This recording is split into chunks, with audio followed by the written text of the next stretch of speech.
The human experiment is marked by ups and downs, triumphs and failures, spirited adventure and colossal second guesses.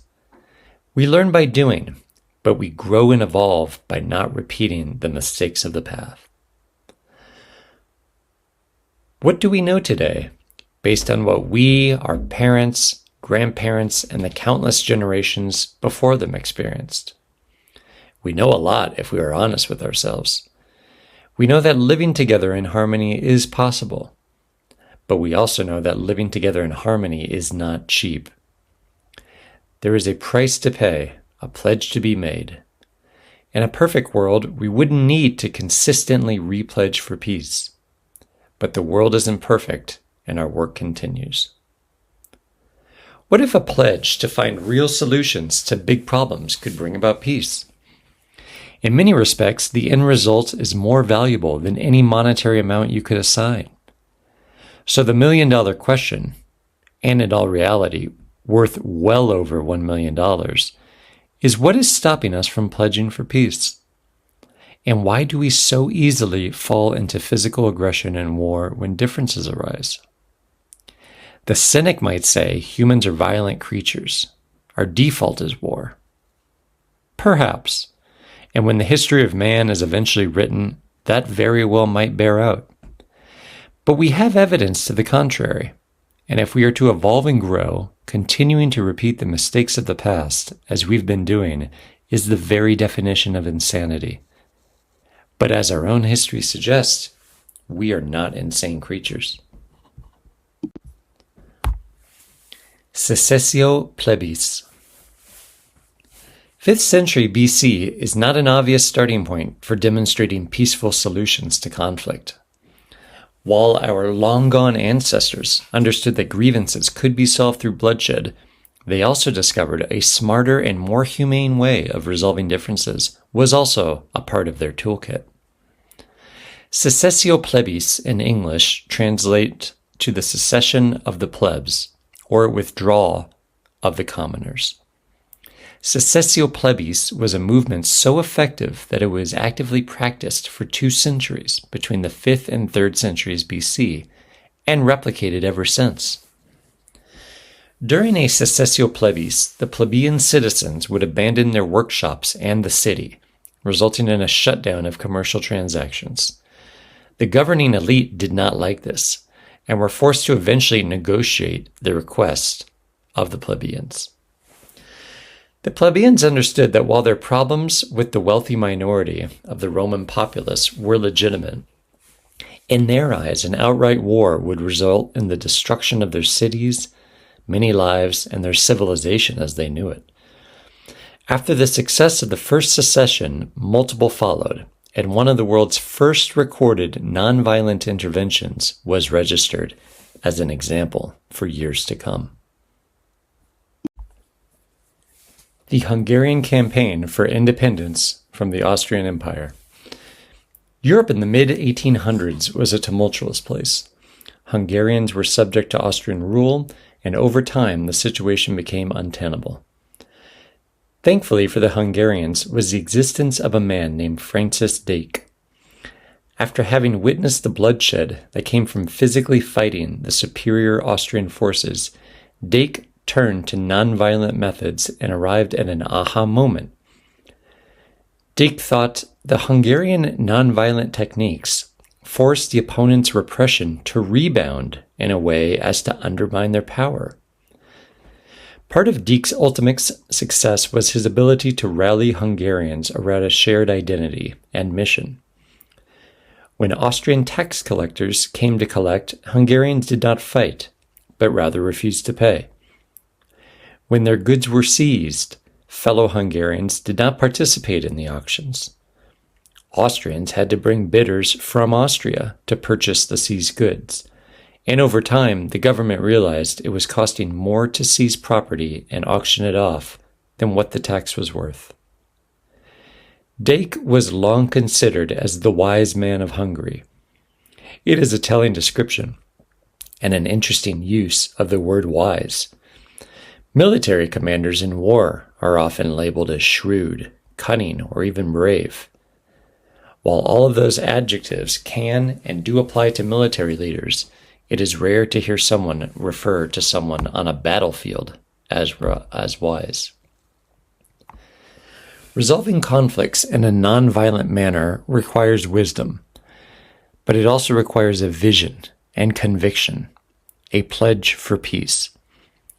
Dieck's leadership eventually resulted in a freer Hungary, although the events that followed make for a more complicated history. What is notable, however, is the impact Dieck had on nonviolent practices moving forward. Gandhi. While there is no hard evidence that Francis Dieck influenced Mahatma Gandhi, we do know that the Irish Sinn Féin movement was an influential force on Gandhi.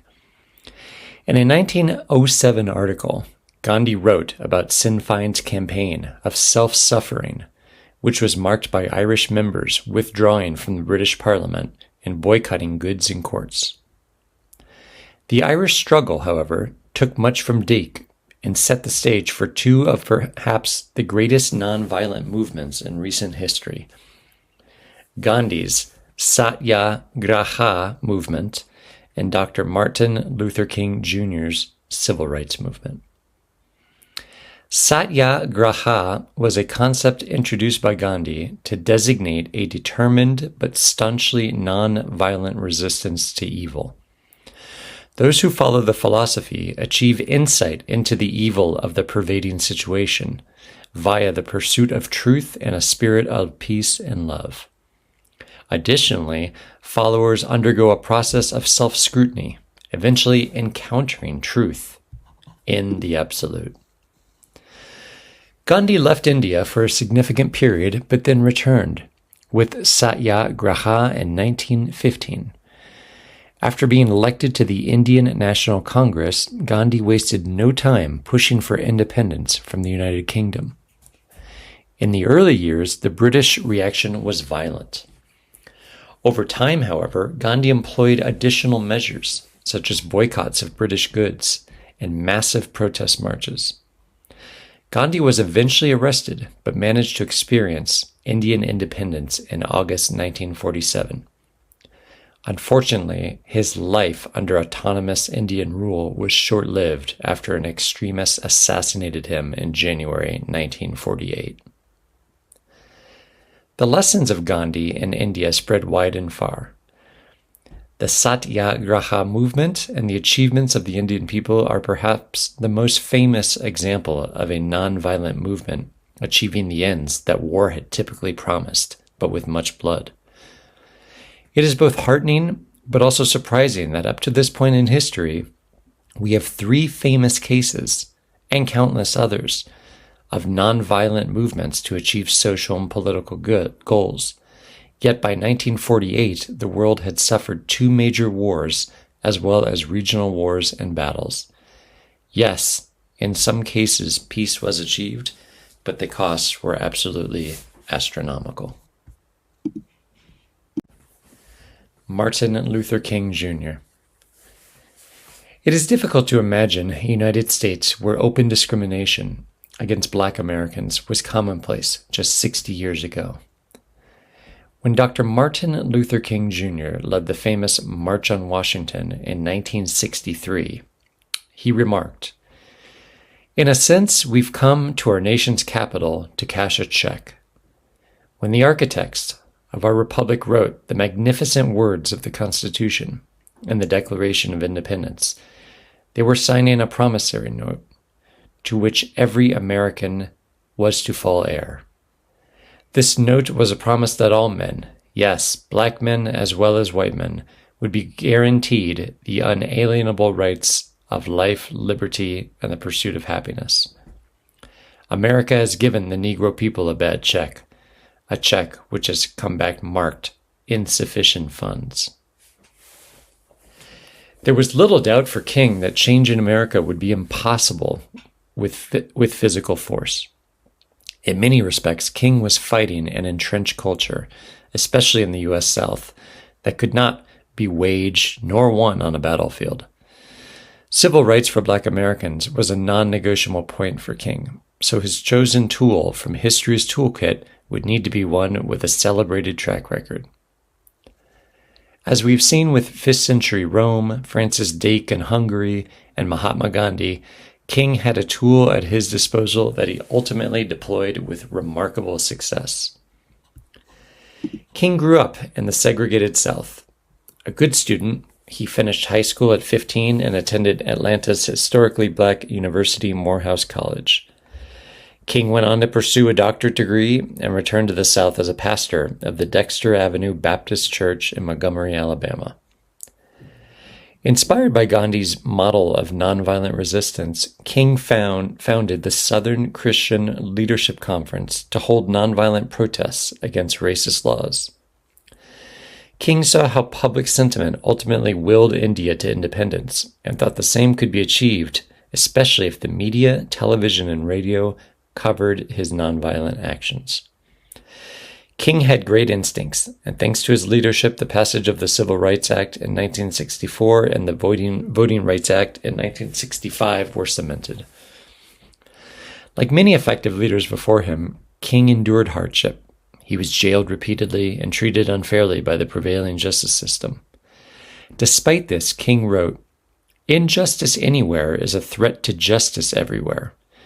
We know through painful experience that freedom is never voluntarily given by the oppressor. It must be demanded by the oppressed." King was victorious and continues to be a model for future nonviolent movements. Yet, as global citizens, we find ourselves at a crossroads once again. Why have we been resorting to war to solve our differences? Why do we stubbornly refuse to recognize the effectiveness of pledging for peace? Why are we cynical and dismissive of the power of the masses? Pledge for Peace is reminding the world of its history. We are not partial to resolving conflicts in the United States, Malaysia, Kenya, or Peru. As our examples here have illustrated, what works, however, in ancient Rome, Hungary, India, and the United States can be applied anywhere across the planet. And what's more, if you poll societies at large on how they would prefer to resolve their conflicts, nearly the majority of respondents reply that nonviolent interventions are the preferred path. The only reason why many societies resort to war is political pressure. Politicians are elected to office, but they are dependent on the will of the people. They are the people's voice, and if platforms like Pledge for Peace can demonstrate the will of the people and can accomplish this in great numbers, politicians will have to take notice. Only through bringing together peaceful solutions grounded in sound arguments, reason, and a respect for a peaceful solution can solve what ails us. Pledge for peace, so we don't continue to repeat the errors of our ways. Our children and grandchildren depend on us to make that change.